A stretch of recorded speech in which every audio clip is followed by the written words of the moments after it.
Dating heutzutage ist wirklich fake und oberflächlich. Nicht bei mir. Darf ich etwas fragen? Sicher, ja. Wie häufig brüllst du? Wie war eigentlich deine Kindheit? Wärst du offen für eine polyamore Beziehung? Hast du schon mal betrogen? Die Paartherapeutin Ramona und ich helfen dir, richtige Fragen zu stellen. Und du bist auch bereit, so einen Vertrauensvorschuss zu geben. Welche 3 Gegenstände symbolisieren deine Vergangenheit, dein aktuelle Ich und deinen Zukunftswunsch? Das Band. Und weil ich natürlich möchte, dass das sicher funktioniert und alle Probleme von Anfang an besprochen werden, findet das allererste Date direkt bei einer Paartherapeutin statt. Ziel erreicht. Und so geht Deep Dating.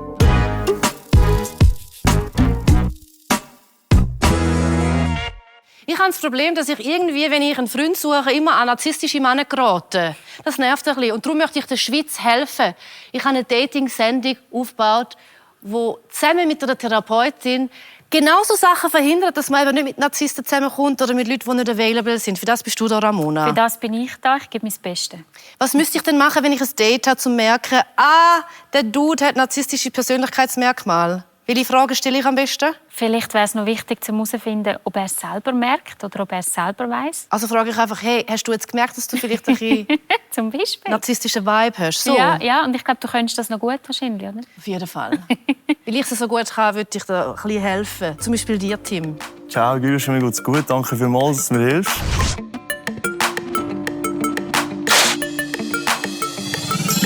Was ist so dein Typ Frau, den du suchst? Weil ich habe ja 3 Kandidatinnen für dich handpicked ausgesucht. So ein bisschen das Blaue raus. Aber was suchst du? Ich würde sagen, ich suche jemanden, wo man sich gut unterhalten kann und wo man einfach ein bisschen gute Zeit kann damit verbringen kann, der nicht irgendwie das Gesicht gerade einschläft. Und gibt es auch zum Beispiel so optische Vorlieben, die du hast? Nein, nicht gross. Ich bin offen. Ich mag alle Arten von hübschen Frauen. Das ist sehr gut, weil du wirst sie jetzt nämlich auch nicht sehen. Du wirst sie zuerst mal kennenlernen, aufgrund auch von verschiedenen Gegenständen, die sie mitgebracht haben. Und nachher kannst du dann nach dem Gespräch zusammen mit der Ramona entscheiden, mit wem möchtest du bei der Ramona das allererste Date haben. Ja. Ist das gut? Ist gut, ja. Bist du bereit für das? Ich bin bereit. Ich bin auch bereit. Ich tue dich jetzt ein bisschen wegkehren. Dann holen wir die erste Kandidatin, und zwar Naomi. Hoi. Hoi. Hoi, wie geht's? Super. Schau, du siehst ja jetzt schon so ein bisschen Kopf. Und? Ist das schon mal dein Schon mal Typ gut, Mann? was ich sehe, ja. Guter Aber du Job. kannst mir sagen, nach was suchst du genau? Humor und eine gute Ausstrahlung ist definitiv das Wichtigste. Einfach im Leben soll er ein bisschen stehen. Okay, gut. Dann gehen wir weiter mit der nächsten Kandidatin, und zwar Christina hole ich. Hi Christina. Hoi. Hi, wie geht's? Super. Du hast auch schon etwas gesehen. Ja, Und? Millimeterhaarschnitt, aber sonst Ist das nicht, ist das nicht gut? Mal, also nicht schlecht, ja. Nicht schlecht. Ja. So halb gut. Dann holen wir die letzte Kandidatin, und zwar Kira.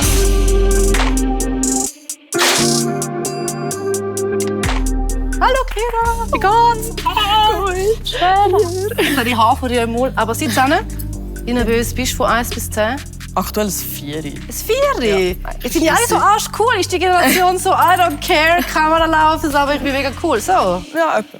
Okay. Wo wirst du so hellhörig, Wenn es um Musik geht. wenn es um Musik geht? Ja, wenn sich jemand gut mit Musik auskennt und bei diesem Fall abnerden kann. Gut. Mit dem lerne ich euch. Und ich wünsche euch viel Spaß. Ich glaube, ihr werdet euch Köpfe schlagen, weil er ist wirklich so der Prototyp von euch allen, habe ich so das Gefühl. You're gonna be fine, Tim. You're gonna be fine. Und einfach, dass ihr es wisst, ich bin auch dabei und tue auch ein bisschen mitlassen und schauen, ob mir das gefällt. Weil ich muss auch ein bisschen einschreiten, weil ich habe schon auch einen Auftrag. Ich möchte schon auch, dass Liebe passiert. Und manchmal muss man ein bisschen schupfen. Krass. Und manchmal sind Therapeutinnen zu nett, darum bin ich noch. Auf jeden Fall, gerade um die Ecke. Hast du dir schon ein bisschen Zeit genommen, Tim, um die Gegenstände zu begutachten?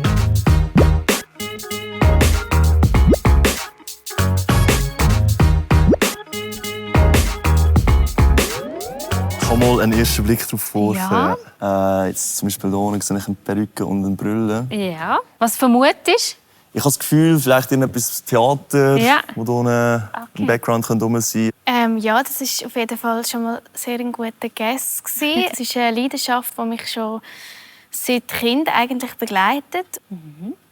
Sehr schön. Wir sind schon mal am richtigen Ort da, oder? Genau, Für schon mal am Start. Schauspiel, ja. Oh, Naomi, der Knuffelplanet. Im Theater muss man so ein bisschen verschiedene Rollen eintauchen, oder? Verschiedene Rollen sich aneignen. Wie bist denn du so in einer Beziehung, Naomi? Hast du dort auch so ein bisschen verschiedene Rollen? Ramona slidet direkt rein, wirklich. Ich würde mich als mega offene Person beschreiben, mit wirklich vielen verschiedenen Facetten. Es kommt ja mega aufs Gegenüber drauf an, was das dann auch in mir auslöst. Mein wahre Gesicht quasi ist natürlich Naomi. Ja. Aber in einer Beziehung finde ich es mega wichtig, dass es vielfältig auch ist und dass man auch vielleicht zusammen sich in verschiedenen Settings kennenlernt, wo man dann auch ein bisschen in eine andere Rolle hineinschlüpft, weil das macht sie auch spannend und interessant. Naomi, weißt du mit dem beim Sex in verschiedene Rollen schlüpfen? Oder was genau? Oder wo? In welcher Beziehung? Ja, unter anderem, ja. Ist auch, Okay. kann es auch spannend machen, ja. Ja, sehr gut. Tim ist am Kichern. Und er wird ein bisschen rot. Das war das Ziel. Gut. Ziel erreicht. Ja, wenn wir weitergehen, Tim, zu jemand anderem. Ich würde gerne auf Genau, Gilet, Jäckli. Jäckli. Ja, Würde ich gerne darauf eingehen. ja. Was hat es mit dem aus sich? Das ist ein Weste von meiner Großmutter, die ursprünglich aus Rumänien kommt. Baby. Und eigentlich repräsentiert das so ein bisschen manchmal meine Identitätskrise im Sinne von, dass ich nicht so weiss, wo ich hergehöre und dass es manchmal für mich schwierig ist, mich irgendwo zuzuordnen. Aber genau das ist eigentlich auch mega etwas Positives, dass ich halt mich nicht irgendwo muss in eine Schublade hineinstecken. Ach, weißt du, diese Generation, gell? Kira ist 21 und ist schon so reflektiert. Jesus, Mariah. Was ich dann gemacht habe, weil ich dort so viel Alkohol getrunken habe. Zum alles vergessen. Die rumänischen Wurzeln, wie könnten die eine zukünftige Beziehung prägen von dir? Oder wo würde man die so spüren? Ich glaube, in einem Streit, Ah, okay. wenn's Das nimmt uns Wunder. Wir sind gespannt. wenn es um Temperament geht. Also ich bin glaube nicht leicht unterzukriegen in einem Streit. Ja. Ich stehe zu meiner Meinung. Das ist eben ein bisschen das Paradoxe der Rumänen, habe ich das Gefühl. Aber ich will das wie auch nicht schubladisieren. Die wollen nicht schubladisieren, nein. Aber irgendwo durch sind sie teilweise mega offen und mega eben diskutierfreudig. Und das bin ich auf jeden Fall auch. Aber bei bestimmten Sachen sind sie so mega closed-minded. Ja. Und ich glaube, das ist weniger ich. Okay, du bist temperamentvoll, hast du gesagt. Ja, wirst du auch laut, schreist um, schiessest etwas um? Früher ja. Kira? Vor ein paar Jahren hatte ich noch, ich würde nicht sagen Aggressionsproblem, Ja. aber sicher sehr viel Wut war rum. Ja. Ich glaube, sie kann richtig austeilen. Ich glaube, sie findet Achillessehne von dir. Und dann bang mit der Machete. Ja, meine Meinung. Aber mit dem habe ich gelernt, umzugehen. Und ich habe das Gefühl, ich kann das jetzt relativ gut handeln. Klar kommt es ab und zu vor, aber es ist, ich habe das Gefühl, es ist voll easy. Ja, ja. Wie kommt das bei dir an, Tim?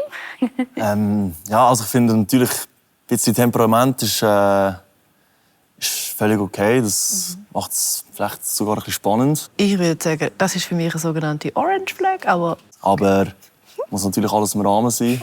Wie steht es denn mit deiner Impulsivität, Tim? Das würde vielleicht die Girls dort hinten auch wundern. Ja. Also ich würde sagen, ich bin sicher ein Mensch, der starke Emotionen hat, in alle Richtungen immer. Und bist du in dem Fall auch ein Mann, der mal traurig sein kann und das auch zeigen kann? Absolut, ja. Ja, schön. Ja. schön. Tim, darf ich etwas fragen? Sicher, ja. Wie häufig brüllst du? Aktuell selten. Gut? Das letzte Mal, als ich gebrüllt habe, ist, als ich den neuen Guardians of the Galaxy geschaut habe. Richtig, ich weiß nicht, wer ihn gesehen hat. Sehr berührender, emotionaler Film. Backstory vom Rockets. Wow. Wirklich sehr berührend, ja, habe ich auch gedacht. Oh, gell? Hast du ihn gesehen? Nein, wirklich. Ich habe Ratzo musst und unbedingt. Wasser brüllt. Ja, und sonst weiss ich gar nicht. Das geht mir aktuell sehr gut. Ich glaube, das letzte Mal brüllt, als ich das letzte Mal datet habe.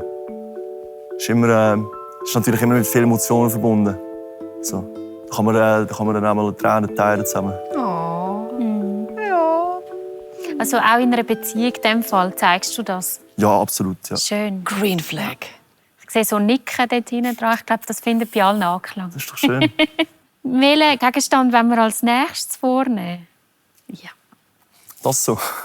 Das Band. Das Band. Sehr sexuell sieht das aus. Entschuldigung, weiß nicht. Vielleicht ist es von der Großmutter oder von der Tante oder so. Christina, erzähl es uns. Das ist ein bisschen symbolisch gemeint. So ein Bändchen kann man ja auf verschiedene Arten trennen. Normalerweise habe ich eben die Tendenz, das einfach mit einer Schere auseinanderschneiden oder einfach zerreißen und einfach natürlich auch auf Beziehungen bezogen, dass man einfach keinen Kontakt mehr hat nach dem Streit und einfach fertig. Aber an dem möchte ich natürlich arbeiten. Ein Bändchen kann man eben auch durch eine Schleife in 2 Teile trennen. Also man kann auch 2 Meinungen haben auf einem schöneren Weg. Ich finde das natürlich super, dass man sagt, dass man das so etwas schaffen will. Ist natürlich ein bisschen abschreckend, wenn zu hören, dass so das Band tendenziell eher zerreißt. Weisst denn du schon, Christina, was dich geprägt hat, dass du das Muster so ein bisschen entwickelt hast? Nein, ich weiss nicht, ob es irgendwo durch, dass ich noch so Hoffnung habe. Und bei mir muss das auch wie durch einen Streit oder so wirklich wie alles zerstört sein. Und dann kann ich sagen, okay, so kann ich wie abschließen. Aber so gut auseinandergehen oder so halbwegs, ja, dann muss ich einfach noch arbeiten. An dem müssen wir alle noch arbeiten. Ja. Und jetzt in meinen Erfahrungen ist aber nicht so viel Klarheit vielleicht gewesen. Vielleicht liegt es an dem. Du meinst, Klarheit vorher war nicht so rum gewesen, Ja. bevor wir zum Beispiel einen Konflikt oder eine Diskussion Ja, hatten? vielleicht auch. Wie das Commitment auch, wie stehen wir eigentlich zueinander? Ja, vielleicht geht in die Richtung und vielleicht tue ich auch zu wenig äußern von meiner Seite, dass ich dann auch alles ein bisschen durchsliden und sage, ja, mal da die Red Flags vielleicht nicht beachten. Ja. Und dann, ja, Ja. eskaliert es dann ein bisschen. Ja, Aber ja, das kann ich mir vorstellen. Zentral für Streit und Konflikt ist sicher, was wir für ein Mindset haben gegenüber Streit. Wenn wir zum Beispiel gelernt haben in der Kindheit, Streit heisst, am Schluss werden die Tassen umgeschmissen und es ist ein riesiges Drama, dann entwickelt mir das Mindset, Streit ist etwas ganz Schlimmes und sicher nicht sinnvoll. Und wenn wir da uns schaffen und Streit vielleicht auch mehr in ein Mindset hineinbekommen, wo wir sagen, hey, wir kommen auch weiter als Paar oder wir lernen uns auch kennen durch Streit, dann fällt es einem vielleicht einfacher, um nicht gerade davon zu rennen, wenn es könnte in die Richtung von einem Streit gehen. Und du wünschst dir in dem Fall jemanden, der verlässlich und verbindlich ist. Stimmt das? ja, und einfach auch eben Klarheit, auch erwachsen irgendwo durch. Ja. Sehr verständlich für mich. Ich habe das Gefühl, dass er wählen wird Kira. Ja, ich habe das Gefühl. Hast du schon mal so viel erfahren beim ersten Kennenlernen? Nein, das sind natürlich sehr intime Antworten und Details, die ich hier erfahre. Ist spannend. Ja. Man kann noch einmal Gesichter sehen. Das ist krass. Da macht man sich auch automatisch irgendwie ein Bild. Wie jemand aussieht. Genau, wie jemand ist, wie jemand aussieht. Tim, kurze Frage. Wie alt bist du? Ich frage für eine Freundin, nicht für mich. Ich bin 23. 23, ja. Gut. Ja, weiter geht's.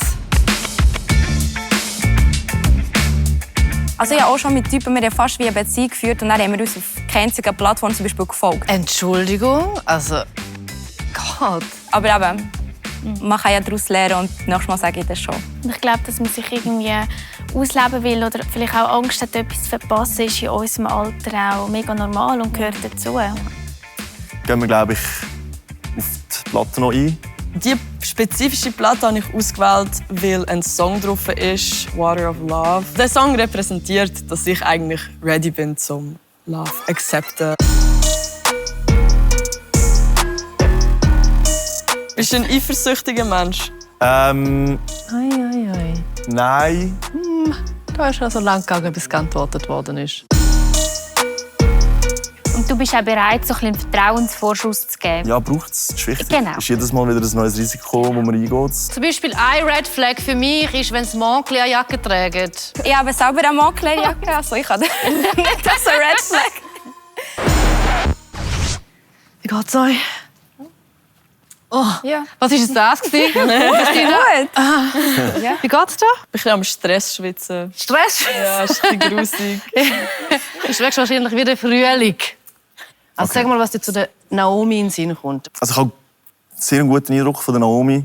Sie hat auf mich einen sehr geerdeten, reflektierten Eindruck gemacht. Christina, super sympathisch. Bei diesem Band war so ein Dämpfer für mich. Ich finde es super, dass sie daran arbeiten will. Das ist super. Aber ich glaube, ich brauche für mich jemanden, der geheilt ist und nicht am Heilen ist. Und wir sind ja politisch unterwegs für den Fernsehen. Okay, Tim. Ich meine, Entschuldigung, aber bist du schon geheilt? nein, noch Okay. komplett geheilt. Wer ist komplett Gut, geheilt? gut, Wer ist gut, komplett ja. geheilt? Das ist niemand von uns. Nein. Ich hätte jetzt mit gerechnet, dass ich es ausgelacht habe, oder sagen. Das ist okay. Danke. Jetzt muss ich auch wieder heilen. Ist okay, vielleicht hast du es jetzt gerade wieder verglichen. Und was ist Pro und Con bei der Kira? Pro und Con bei der Kira ist, glaube ich, dass wir Gemeinsamkeiten haben, gerade in Bezug auf das ganze Musikthema. Also ich habe das Gefühl, wir haben es auch schon gesehen. Ich glaube auf jeden Fall, ich weiss, wer sie ist. Das ist sicher das Pro. Contra sind so ein paar widersprüchliche Aussagen gewesen, wo ich jetzt nicht so genau weiss, wo ich jetzt stehe. Auf jeden Fall, nein, zu allen 3 super Frauen. Es hat mich gefreut, euch alle kennenzulernen. Ja, bla. Ich freue mich. Für mich ist der Fall klar. Ich habe einen Wahl getroffen. Und zwar wäre das...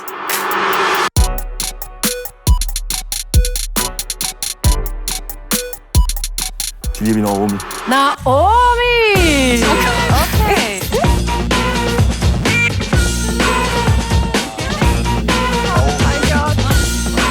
Ich bin jetzt, glaube ich, 2-3 Jahre älter geschätzt. Und